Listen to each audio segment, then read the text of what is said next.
like yours will surely come my way.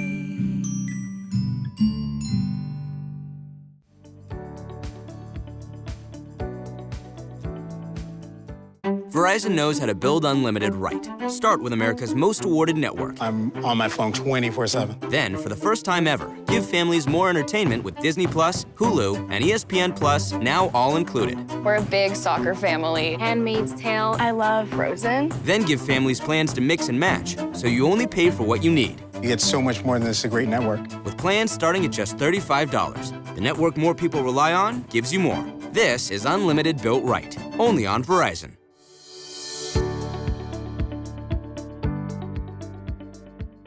Hi, everyone. Welcome to PaleyFest New York. The Paley Center would like to thank their official card, Citi, and their official sponsor, Verizon. I'm Melissa Fumero, and I am so excited to be moderating PaleyFest panel for The Boys Season 2. This panel, we're going to deep dive into the epic season finale of The Boys Season 2. So if you haven't watched this season, I don't know why, but you should leave and go binge all the episodes and then come back here for all the dirt. Thanks. We will dissect a couple of scenes and hear from people both in front of and behind the camera who helped make this show, incredible show that I love so much, a reality. Mm-hmm. Today, we are joined by Carl Urban, Erin Moriarty, Aya Cash, Laz Alonso, Chase Crawford, Jesse T. Usher, Karen Fukuhara, Stephen Fleet, the special effects supervisor, and the super suit designer, LJ Shannon. Hi, guys. Hi. Hey. I'm so excited to be here. I am a super fan. All right, let's get right into it. We're going to start with one of the most heart-wrenching moments and the most epic battles of this season. In this first clip, we get to see one of Butcher and Becca's most emotional moments, followed by one of the biggest battles of the season. Let's take a look. I'm not leaving here without you. I don't care. Who's gonna sell you out? I fucking might do it again. You didn't, though. And you didn't, and you won't. You can't have a cunt like me around that kid. I don't want to pass my shit on to him. Don't say that. You have to come with us. You raise him right. You fucking raise him right, and I'll make sure they never find you. Don't you say that! Stop it! Stop! You have to come with us. We are out of time. Please. You gotta let me do this. You gotta let me do this one fucking thing.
Slippery little bitch!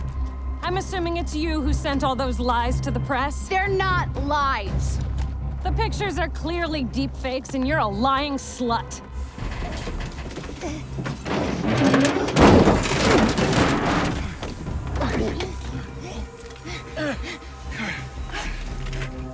People love what I have to say. They believe in it. They just don't like the word Nazi. That's all. Are you all right? You all right? Ryan. Yeah? Ryan. Ryan! Come here. You okay? You okay? Go! We'll hold her off.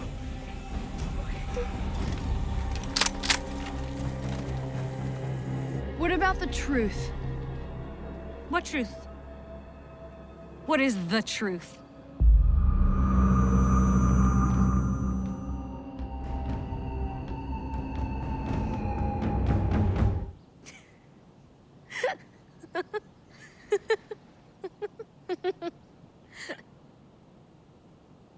And what are you laughing at?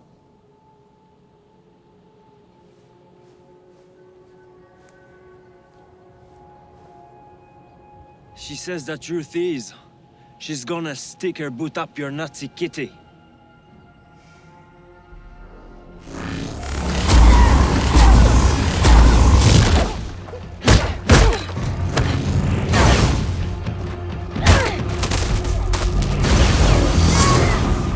Annie! Come on, get up, Rajiv! This is the current's our only chance!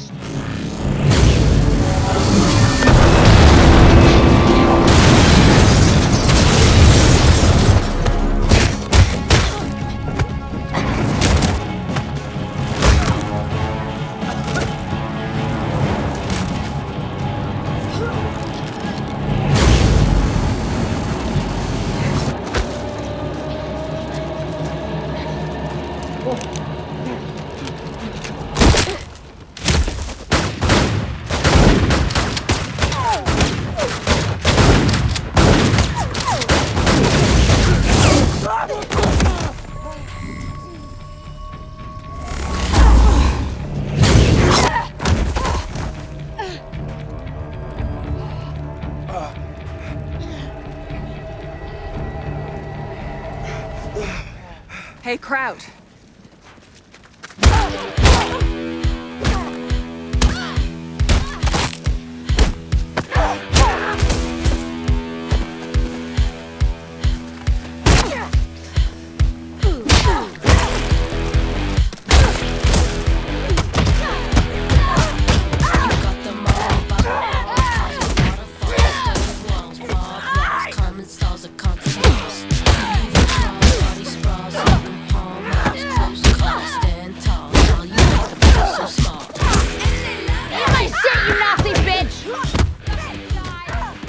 Girls do get it done.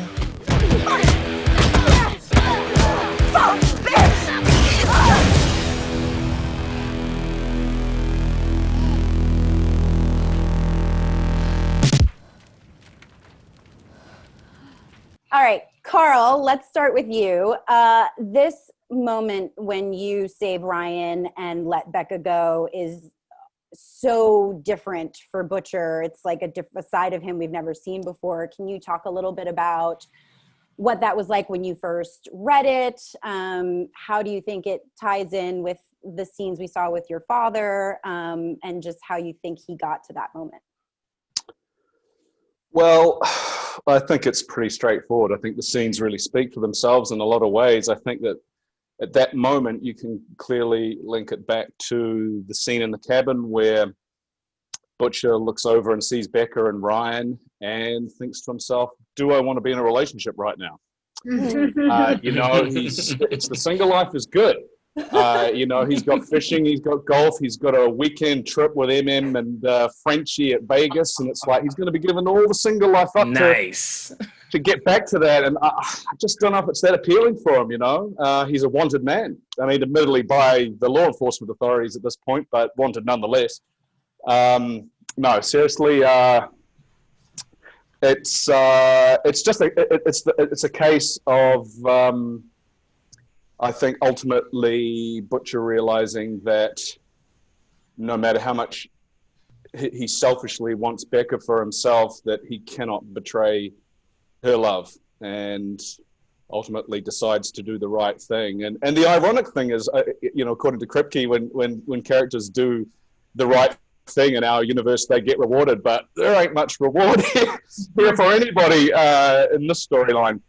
But you know what, I feel this entire season really incredibly blessed to have had the wonderful Chantal Van Santen to work with. She's a terrific actor and her work is exemplary, and you know, she on a daily basis made me better, and her work was so emotionally grounded and really, I feel, contributed so much to emotionally to this finale and made it resonate in a way that otherwise perhaps it wouldn't have. So I'm very, very grateful to her for that. Yeah, well, it's an incredible scene, and it leads into an epic battle And one of my most favorite lines, which Frenchie delivers, the girls really do get it done. Let's talk about this battle. Aaron and Karen and Aya. What was it like shooting that battle? How much of it did you get to do yourselves? Because I know, like, I geek out on stunts on my show and get mad when, like, they don't let me do anything. And you know, and also for Aaron and Karen, like, how was it? It's kind of like the first time we really see your characters like team up together. And so, yeah, just like what was that day like? It was really cold. It was so cold. So cold. It was cold. Lunch was late. Yeah, love it. That's what I remember. No, it was really Sunday. fun. It was a Sunday. Yeah, that's right. It was a Sunday. Yeah. Oh, I'm and it snowed that morning. Oh, it was freezing. Wow. Over. Yeah, no, but it was really fun. I mean, I find those fight scenes, particularly that one, like, personally, maybe this is wrong, but I find fight scenes to be pretty cathartic. I love to I'd love to punch. Sorry, it's like the person I'm attacking. Basically, what I'm saying is I don't want to attack you. And we have the most wonderful stunt coordinator who's great and always makes sure that we show up to set feeling prepared. And I'll be honest, I do some of my stunts, but I have an amazing stunt woman, Anita, who does a majority of them, so I won't even try and take credit. I'm envious of people like you who are good at stunts and prefer to do them, but I'm a bit of a wimp. But it was really, and I love working with Aya and Karen, because even though we did all get to work with each other throughout the season, I didn't work primarily with those girls and Dominic McElliott. So it was just nice to, like you said, do a team up that hadn't been seen before. That's always exciting. So I loved it. Yeah, no, I totally agree with Erin. It was so much fun to have all the girls on set together. Kimiko particularly doesn't, shoot with any of the females of the series. So it was a treat. It was cold. I would have to say Aya probably didn't have as much fun.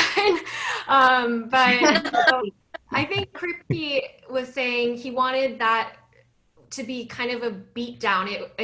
Starlight's not using as much of her powers. She's really going in there with her fists. And so, hand-to-hand combat is always a lot of fun to do for us. We're on the attacking end. Yeah, we spent a lot of time, like we did rehearsals where we did all the stunt choreography, which was really fun. And I felt like a total badass. And then on the day, like very clearly I was completely inept and needed a stunt double for almost everything. And yeah, I mean, Karen, I'll just say this because she probably won't say this about herself, but Karen can do so much. I mean, yeah, she just posted a video where she like wrapped her legs around someone's neck and then took them down. I can't do that. So a lot of the cool stuff of mine was all stunt double. So probably she had the worst day. I loved that battle so much. It was so badass. And actually we have a video message from one of the men that was just watching from the sidelines. Jack, we want to know, what was it like watching from the sidelines, and what would be your pitch for the Dream Huey epic battle? Hey everyone, hello PaleyFest, hello fellow cast and crew. It's Jack, by the way.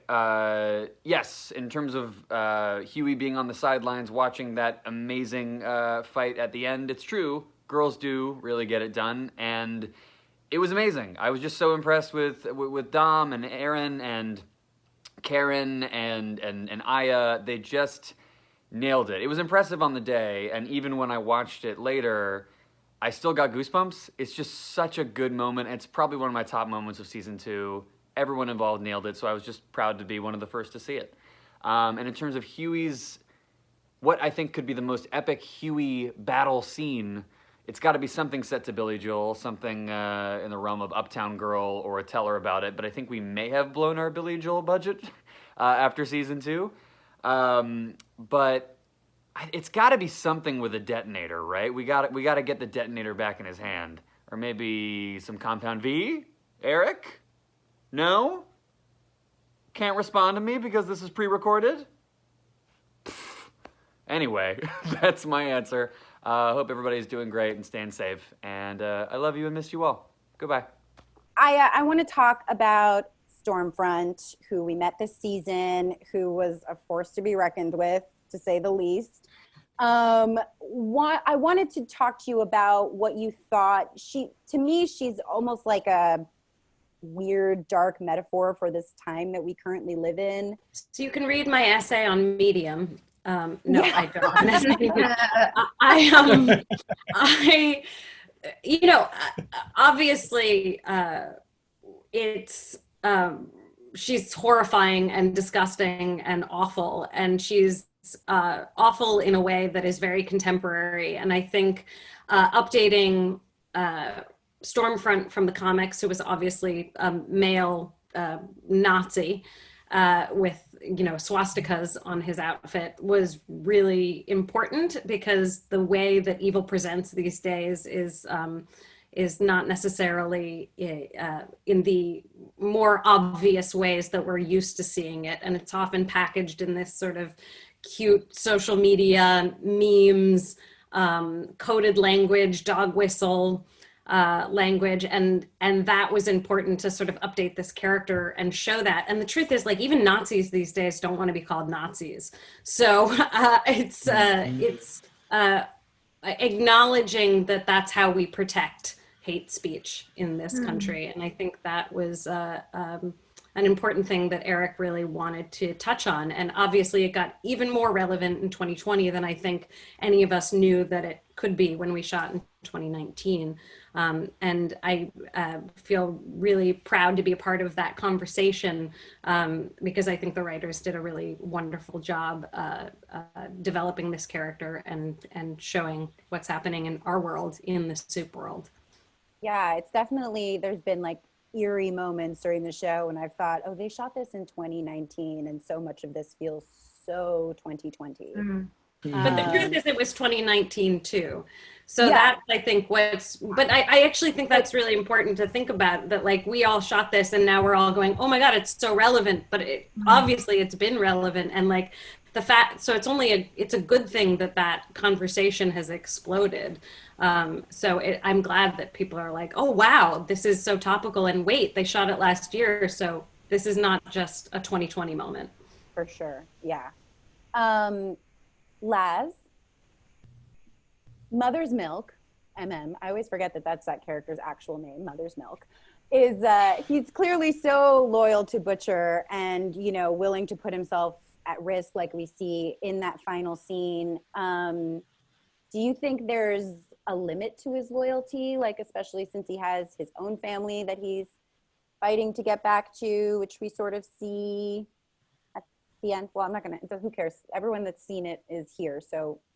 Right. You haven't seen it too late. yeah, exactly. What I love about all the characters on the boys' side of the equation is that while that question is relevant, it would never need to be asked, because you never see Butcher putting us in a situation where we have to pick our lives or a situation. In episode, I think it was 5, the whole time Mother's Milk is trying to get him from not committing suicide in order to save Huey and his aunt's life. So that's one of the things that I love about our dynamic, is that we really don't test each other's loyalties.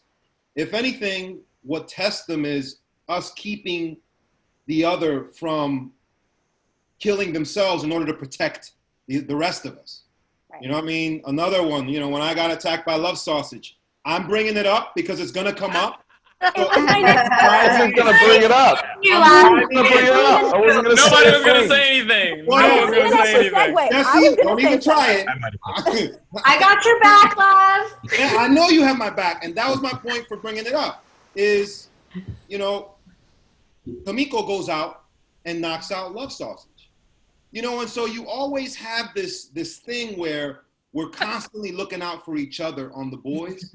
and we're never testing, whether or not we're going to run out of loyalty, because we don't allow the other to feel that way ever. We literally are each other's brothers and sisters keeper on the boys' side. And Laz, there was a little birdie told me that you actually didn't read the fine print when it came to the love sausage scene.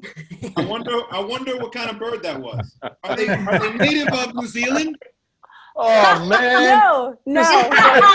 There's no trust here. I'll tell you after who threw you under the bus. This is where the trust is limited. This is where the loyalty is. No, so as you know, Melissa, we get multiple copies of scripts. You get the first copy, and you're usually working on an episode when you get the next episode. I read the first copy and then I don't touch it again because I'm focused on this one. I don't want to, get distracted. So as multiple copies came out, this whole love sausage interaction just got bigger and bigger and, well, okay.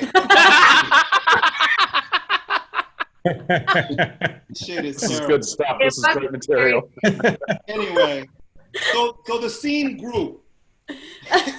And exponentially. I wasn't aware of it. Grower, not a shower. I wasn't aware of it because I read the first copy and that didn't happen in the first pass of the script. That came like 3 or 4 colors later. And all of a sudden now you got Carl and Jack and even Karen, you got in on it too. I did. I had to. Everybody's making fun of me. I think we're on the boat. Maybe we're on the boat. I don't remember where we were. And everybody's making fun of me about, the love side. I'm like, yeah, whatever. Yeah, okay, all right. I'm totally playing it off because I know we're constantly picking on each other. We're always playing practical jokes on each other. And I just knew that wasn't happening in the Mother's Milk. And sure enough, they got me a script after lunch. Was it a special effect or was it like an actual prosthetic that you had to pretend was choking you out? So it was both. And I'll let the man extraordinaire down below kind of break it down if you want, but it was a little bit of both. It was the prosthetic, and then Stefan added his little tickling and all in my eyeballs, and you went a little far, bro. There was a puppeteer. I work closely with Eric, man. What can I say? We were all in it. Put it on Eric. All right. Listen, I had to spend 4.5 months of my life staring at every single frame of that shot, man, in post-production. So, and then I remember like the visual effects company that did it asked me in a meeting. They were like, "Hey, could you send us some reference?" And I was like, "You want me to send you dick pics, man? Like, what are you talking about?" But no, man, I thought when we shot it, like it actually went really well. I mean, the AD, Jack, I think it was, came up, or I can't remember which AD it was. He came up to the whole crew and was like, "Listen, no one can laugh or giggle right now because this is a serious moment." And of course, like the entire crew's like literally like holding it in the whole time. But man, you had to perform. And I mean, what I love about you guys and the cast so much is that everyone brings 1,000% to set. And so like, I feel like I have to too. And at the end of the day, it was making a serious action scene. And I think, Tomer came in and he bit it for that one take that didn't make the cut. But it worked out. I didn't think it was going to become as big a like meme as it was, but I think it's our show and it's on my resume. So Melissa, to give you a little context on what it means by Tomer bit it, there was one take that I was begging him to bite it. I was like, "Bite it, Frenchie, bite it!" And Frenchie actually went in and bit the love sausage. And he dug into this like silicone prosthetic that looked way too real, man. I have a picture. I haven't released it yet. I have a picture to prove it. Yeah, and the minute we're waiting for cut so we can start laughing because we have to sit there and hold it in the minute he did that. So yeah, hey man, you don't get to do that on other shows. It was pretty fun. So it was amazing. I love that we're getting into behind the scenes stuff. Before we get more into it, we're going to hear from Anthony. He sent us a video as well about Homelander and his powers. Have they evolved, or has it just been an emotional journey for Homelander? Hi there. I'm not actually sure that his superpowers have evolved, honestly. I think he started off lasering people, and flying, and he's still lasering people and flying. So I'm not sure that there's been much of an evolution in terms of his superpowers, but I mean, he's had to deal with a lot of different things emotionally, which is not a superpower. In fact, it's quite the opposite with this particular character. It's an inverted superpower of sorts, where he is really emotionally stunted and childlike, so he can't really cope particularly well. Been through a lot emotionally over the past 2 seasons, and he's still alive. So maybe that's a superpower of sorts. How that evolves, I have no idea. We'll have to wait until season 3. Okay, thank you, Anthony. We all know that bringing these characters to life definitely takes a village. So, Stefan, I want to talk also about I feel like the 2 biggest moments of this season were the battle between all the badass women and the whale. And so can you talk a little bit about those 2 scenes, and like what were the most challenging aspects of them? And I think just like any tidbits you want to share, because I think to fans, to me, those moments were just like so epic and so fun to watch. Yeah, first off, before anyone says anything, I just have to say this. I'm a huge Brooklyn Nine-Nine fan, and I'm so excited that you're the one on this right now. So I just want to say thank you for entertaining me for like many years. It's been awesome. Yeah, I'll take it in episode order. I'll start with the whale. So the whale, we're midway through shooting our season. It's a crazy episode period. I mean, we're spending half our time on a boat. Half the crew, including myself, got knocked out by a cold during shooting this thing. We've got like 4 units, and we actually canceled our first shoot of shooting the big whale scene because the water was too rough. And then we came back a week later, and I was in the helicopter with the director while we were filming, and Carl was piloting the boat with the cast there because that's how we do it. And we were literally, I mean, it felt like we were doing like some Indiana Jones shit. I don't know how to explain it. The director was sitting there screaming like lower to the pilot. Carl, it was crazy. Had you driven a boat before? Yeah, I I actually was I have kind a of boat hoping you here would in say Auckland. no, but yeah, that makes sense. Yeah, no, and they actually made me get my Canadian boat license in order to safely shoot the sequence. It was pretty surreal, and to be fair, the conditions weren't ideal. We were actually, speeding along at a significant rate and jumping, getting air, and Jack was at the front of the boat and was freaking out. It wasn't particularly a great day for him, but it looked great. So it looked amazing. Yeah. Again, it was just, I mean, you don't get to do that like that often, even in, you know how you guys all know it is on film shoots. Like half of the film shoots we work on, we're hanging out at craft services for like 7 hours waiting to shoot something.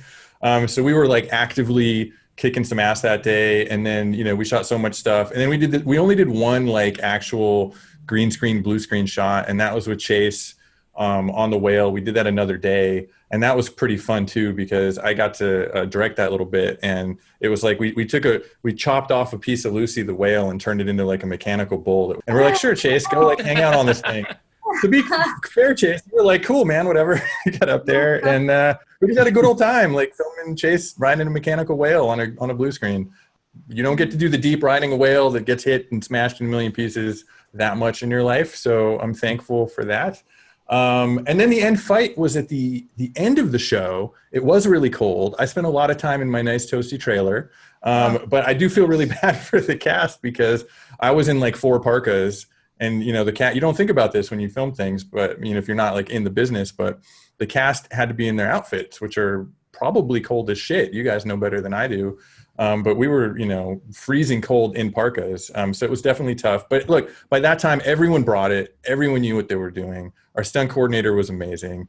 All of the ladies here were amazing. I didn't have to do much. And honestly, again, in post-production, it just all fell together. Our special effects team blew up that Quonset hut thing for real. That's like a real explosion. It's not done in a computer. So we got to stand there at night and watch this, 200-foot structure just explode. So it was pretty magical. Well, it looks incredible. So, I mean, huge bravo to you and your team and everyone on the show. Speaking of the super suits, LJ, They are so incredible. Can you talk about like what did you have to take into account when thinking about like these fight sequences and also their individual superpowers, you know, how they work into the suit? Yeah, no, great question. I think that all of the cute faces that I've put in super suits that are in my Brady Bunch moment here right now can attest that I'm like very physical when we're actually in our fittings. I'm constantly like, you know, throwing punches and kicks and talking to them about movement and making sure that they can move their bodies, and that's really paramount. I mean, because we are Stefan is so talented, but I don't want to make him do more work than he has to. So my goal is to create anything and everything that I possibly can to be practical. Obviously, lightning bolts shooting out of Aya's fingers isn't going to be practical, or, you know, Aaron's eyeballs glowing aren't going to be practical. Anything that I can do, you know, to have there be practical applications to their suits so that they can move around, we do it. And you know, it's funny, I was just telling a story about Chase earlier today. I was in a fitting and I said to the actor, I said, okay, you're going to pump your guns for me, right? And he's like, yeah. And then I always tell the story about you, Chase, because, you know, I said to Chase, as I say to all my actors, you're going to pump your guns for me, right? And I said, because, buddy, I can't give you any, you know, like muscle suit under there. Like, it's all Chase all the time. You know, we just skin. So he's like, yeah, I got it. No problem. And he, you know, he's working out and we're doing our fittings. It's great. And the stunt guy comes in and he looks super similar, but like a little bigger than Chase. And we get to Toronto and it's camera test day. And she's like, gun one, gun two. And it's the stunt guy. Every time I look around, guy's like hanging from like a ladder trying to like, you know, pump his guns so he can like match Chase. So, you know, everybody's different, but and everyone has a challenge, but certainly with something like Chase, you know, I can only do so many tricks. He has to bring, you know, to the table what he's got going on. And the ladies as well are oftentimes in scantily clad things, for instance, Starlight 2.0. And it's funny because when we were doing that with Aaron, we were all a little nervous about it, I would have to say, right, Aaron? Like, oh my gosh, putting you in a bathing suit. Yeah. You know, but ultimately, Aaron came up to you a few times and she's like, I am so comfortable. It's more, well, of course, because there's so much less fabric. So it feels like I'm in a bathing suit all the time. And other than the heels, which actually ended up being okay, and they let me get away. The costume women who work on set with us made like, they made sort of like hack heels for me, which were like platforms. But yeah, I mean, it's less material. So the other one was very tight and that's why it looked so good. But yeah, it was for sure. It's funny. And then A-Train is another actually great example of, you know, he's a speedster. And so something that was really important to us when we were working with Jesse was to do a lot of research, literally scientific research about, you know, aerodynamic qualities in nature and in science. And we created actual custom patterns and things that had to do with the aerodynamic quality of things. So for instance, you know, golf balls have divots in them so that they can fly through the air much more streamlined. And we actually, if you look at the patterns of the fabrics that we created for A-Train's suit, it actually has those divots as well, and arrow blades, and his armor itself is translucent, not to be confused with the character. And, you know, by doing that, the idea of it is that it protects him from when he's running at super speed, you know, the exorbitant amount of heat that he would be having to sort of run against. So it's really kind of very cross-pollinated in terms of thinking about all of their, you know, specific powers, and then also like what I always say is I don't like to just have it look cool and badass. I like to have function lead form. So I like to make choices in our designs that actually have something to do with the character and actually make sense with the character, so that as fans that are either geeks or watching, or just new fans that are loving the show because of the message or the wonderful acting or incredible writing, you know, there's Easter eggs laid in there so that it gives them layers to kind of, you know, see as they as they're an audience member. And also it gives hopefully the actors, it gives you guys something to really feel the character as well, because that's of course the most paramount important part of my job. That's amazing. That attention to detail is so impressive, and it does really add so much when you're watching the show. So speaking of A-Train, let's take a look at a funny scene with the Deep and A-Train at the Church of the Collective. Justice will be served. She will be punished. As the leader of the Seven, I give you my word. Nobody will ever cross this line. Gentlemen, thank you for coming. Always happy to see you, sir. I'm afraid we had an incident at the archives. Someone broke in and stole PDR on Stormfront. PDR? Private data reserve. No one saw the thief come or go. Isn't that right, A-Train? That was you? Dude, I didn't know, sir. Fuck him. I would never go behind your back. Please, just let me explain. I think it showed initiative. Stormfront's been critical of the church for a long time, and Vought needs to take a firm anti-Nazi stance right now. Wait, does that mean... I just spoke to Stan Edgar. You're back in. Fuck yes! What? Yeah! Yeah, A-Train is back, baby! Woo! Yeah! Yeah! All right! Whew. Finally! Yeah. I'm back too, right? Right? I'm anti-Nazi. I'm sorry, Deep, but they only had one slot. One hero is redemption, two is weakness. So they took him? Fuck yes, they did! Well, shit! Peace out, bitch! You have to be patient, Deep. We'll get you into a few more courses, up to level 7. No, I don't want to pay for any more fucking courses. Deep, please calm down. I signed over my bank account to you. I filled out all those fucking children's workbooks. I married some weirdo who gives terrible blowjobs. I did everything you asked. And when I found out that we're all just fucking space bores, I didn't laugh. I did everything you asked. Because you said you'd get me back in the 7, you fucking promised. I'm sorry, Deep, but you are acting like a toxic personality. I think you should leave.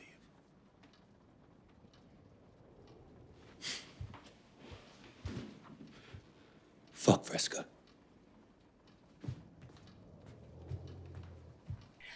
So I love the arc of the Deep this season. He is so desperate for a path to redemption, especially if it leads him back to the 7.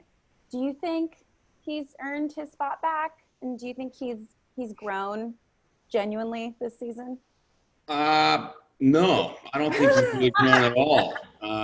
Just drank a bunch of Fresca. No, I think he's probably one of those guys that fancies himself the victim in this type of a situation. You know what I mean? Like, what do I got to do to please everyone and just to get back? It comes from a selfish place. So I think, no, I don't think he's done quite enough despite his irritation at not being let back in. Me personally, I was just really excited to shoot with Jesse and see another cast member for once. It was great. You were very isolated all season. Yeah. That might have been like the last scene I shot, but we had a lot of fun. And Warren was great too, and we had a great time. So that turn, Jesse, that A-Train takes as soon as he hears he's coming back and just like completely unbothered is so good and so funny. Oh man. What do you think? I mean, I know, it's up to the writers and who knows, but what do you think it's going to be like for him being back in the 7 now that everything he knows about Vought and the things he's done? Ooh. Well, A-Train has kind of always had a little bit of inside information on the dirtier side of what Vought has been up to, but now he knows even more. And now he knows, there are pieces, of Vought that have been working against him this whole time. So how he uses that information to his benefit will be interesting to see. I don't know. I mean, I don't know how he's going to navigate through this. I just feel like everyone is going to kind of be walking on eggshells, himself included, because now he knows he's replaceable. But now Vought knows that there's really no length that A-Train will not go in order to maintain that position. So, the same chess game that we kind of saw between A-Train and Starlight in season 2 is kind of now what the Vought Enterprise and A-Train are going to be playing, because neither one of them know what the other is really capable of to the fullest extent. But he's at least back in the door, which is what he wanted. But we'll see if that's really what he wanted once he gets in there. Yeah, it was such a great ending spot for both of those characters. Like, I'm like, ooh, what's gonna happen next? Like, we're obviously gonna see the I'm Deep just suffer excited some to more. see. Yeah, I'm excited to see what happens with the Deep now, because he went through a lot. Like, he went through. That was my favorite arc of season 2, man. Chase, you went through so much, and then just got shit on at the end, and I'm really sorry. But hey, only one could get back in. So You got to ride a whale. Yeah. And I got to ride the whale. Yeah, that was. You got to ride the day. whale. You got to ride the whale. I didn't get to ride the whale. That was just a day of me, like, doing a look, like. Easy day. Good luck, though. It was a good luck. That should be all that's on your demo reel from now on, is that look. That's how your demo reel should open. That look. I agree. Yeah, I just did it up last night. It's great. All right, you guys, before we wrap up, we have the city big question for the panel. What have been some of the funniest moments that hadn't made it to the final cut? Carl, you can go first. Well, I think I've talked about this before, but one of the funniest scenes for me to shoot this season was one with Aaron and Jack when Huey is out in the hospital bed, and we were talking about him, and I just couldn't get the brand of the shampoo right. Strawberry shortcake or cheesecake. I don't know what. Every time. I still can't get it right. But we must have done 20 takes trying to get this thing right. We were just, and at one point, like, I'm talking about him slathering his bum with creamy Desitin, and I accidentally ad-libbed. I've seen him do it, and I suddenly realized what I'd said. I was like, oh, no. I watched them. I haven't seen it. I was just like, it was a train wreck. And Jack had to be asleep the whole time. And of course he was dying, and Carl and I were dying, and he just couldn't resist it. But that was, I'd say for me probably the same, because to be honest, like, the funniest moments that don't make it to screen are bloopers. Like, especially for my character, it's not a comedy a lot of the time. Like, I'm going through a lot. So when it comes to funny scenes, it would be that. I just couldn't believe that the most simple term, strawberry smoothie, could not be grasped for like 20 takes in a row. And my favorite flub was strawberry cheesecake. That was probably the day where I laughed the most. Well, yeah, that whole episode was so much fun to shoot, because obviously Aaron and I had to look after an out to it Jack, and we were having so much fun. I remember there was one day we were shooting, and Jack's doing his best unconscious acting, and they'd laid this blanket on the road because I had to lie him down, and I sort of missed the blanket, so his body was on the blanket, but his head was in the dirt. And he was like, man, we had a lot of fun. His head would get dirty, and that was great. The problem for me is, like, when it comes to that stuff, I'm an enabler. So I feel like every day that Jack had to show up for that episode was just ready for Carl and I to do more, and we just was all day messing with him. And what we learned is we're a good team against Jack Quaid. It's great. We are. It was hilarious. Yeah. I feel like the funniest thing that didn't make the show was something that LJ created for me in my sex scene. Oh my God. Oh, geez. What's that? Tell all. I asked for a big beautiful bush for my sex scene, and LJ made me, it was like, there were shorts that were made out of plastic. What was that material? Yeah, like a silicone kind of. Yeah, I had like silicone shorts with a giant bush. We went through many iterations of the bush. It was American fabric. And like, I'm wearing it on set, and everybody is trying to be so incredibly respectful because it's a sex scene, and that's a serious thing, and we don't want to make people uncomfortable. And I am like, just like, look at my bush, and nobody's allowed to react. It was so funny, and just just seeing Ant's face, because Ant was very anti-Bush, which I think is an issue. But I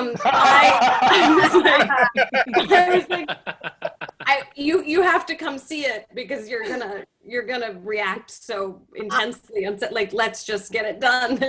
Take a look. And his face was so I mean, it was a beautiful moment. Was he afraid? Sorry, was he afraid of being upstaged by the Bush? I think so. He was really intimidated by that Bush. Yeah, right. I can see it. It does actually. Someone clipped it. I thought the Bush was cut from the show. Someone like took a stop motion of it, and it looks like Ant just has like a really intense mustache. Wow. It's there. That's that's another shot I got to spend like 3 months looking at. No, we made sure it's there for sure. Yeah, I looked at it a lot. Everyone after this panel is going to be going back and slow reading. For sure. I can't tell you how many emails were going back and forth with Merkin photos. I have a Merkin story I'm ready to sell to somebody if they ever want to. I've got photos. I've got versions. You can make a little children's book of Merkins. Anybody else? Mine is quick. Mine is just, I wish that we would have gotten a longer hold of Jack's face when he finds out that he was really playing with So what happened was in the script, here we go back to how scripts change. So in the script, there was a parrot.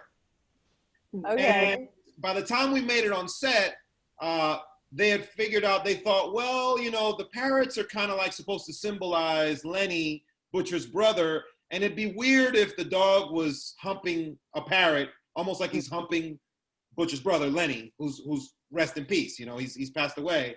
They were like, so let's just use his real fuck toy, the toy that he actually got cast off of YouTube and Instagram from humping incessantly. And so when we showed up on set, Jack wanted to establish a friendship with the dog because he had to do the scene with the dog where he has his toy. And so he's playing with the toy and he thinks that this pig is just a stand-in for the parrot. And so he's playing with the pig and he's squeezing the pig and he's playing tug of war and the dog is like really defending this pig. And he thinks he's bonded with the dog and they've become friends. Well, when it's time to shoot the scene, Jack's asking the first AD, he's like, excuse me, hold on, we can't start yet. Where's the parrot? They're like, what parrot? He was like, the parrot, the parrot that he's supposed to hump. They were like, oh, no. We just decided to stick with the pig because that's his real fuck toy. That's what it actually humps all day, every day. The look on Jack's face, like, that's what we should have shot. He was mortified. And his hands, he was like holding his hands like this. He was just looking at the Oh man! And I happened to have a wet wipe at the time. And we added that to the scene. It didn't make the cut, but we added that to the scene when I handed him a wet wipe. Yeah. What was hilarious also about that, do you remember, Les, is when we were shooting it, Jack was given the responsibility to give the dog the command to bone the pig. And so Jack's sitting there on the couch with the pig and sort of thrusting it at the dog going, boner, boner, boner, because boner is apparently the command word for him to hump the pig. And this Jack, for like 5 minutes, Jack's going, boner, boner, boner, boner, boner, boner. And the dog wouldn't perform. Yeah, so that was kind of hilarious. I hope that footage makes the blooper reel. That was pretty funny.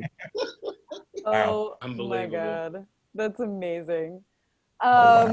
Thank you guys so much. And thank you everyone for joining us for PaleyFest New York. And thank you all for an amazing and diabolical second season of The Boys. Thanks again for the invaluable support of Paley's official card City and official sponsor Verizon. If you have not watched yet, again, I don't know what you're doing, binge all the episodes right now exclusively on Amazon Prime Video. Additionally, please check out The Boys After Show Prime Rewind Inside the Boys. And lastly, be sure to support the Paley Center and consider becoming a Paley member by visiting paleycenter.org. On behalf of myself and super fans everywhere, I can't wait for season 3, and thank you guys for joining us. Of course. Well, Thanks for thank you. having us. You did Thanks so great. much. Yeah. Thank you.